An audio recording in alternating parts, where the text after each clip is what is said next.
T10 cricket league में आज एक बहुत ही ज़बरदस्त मैच होगा। अफरीदी व मुकाबला सरफराज। ये मैच किस वक्त शुरू होगा जानिए इस वीडियो में। जी हाँ, हम आपको इस वीडियो में बताएंगे कि आज शाहिद खान अफरीदी का मुकाबला सरफराज की टीम से होगा। ये मैच कितने बजे शुरू होगा और अफरीदी की तरफ से कौन सी चेंजेस की जाएगी इस मैच में।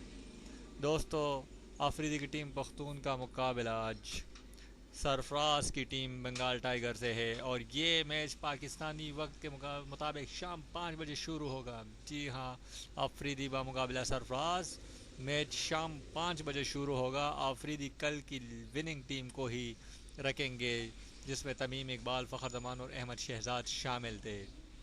दोस्तों, आपको ब्रेकिंग न्यूज़ दे रहे हैं कि पाकिस्तान के शाहिद खान आफरीदी और पाकिस्तान ही के सरफराज अहमद के दरमियान जो मुकाबला आज T10 लीग में होगा वो शाम 5 बजे होगा और जो टीम ये मैच जीतेगी वो सेमीफाइनल के लिए क्वालिफाई कर जाएगी।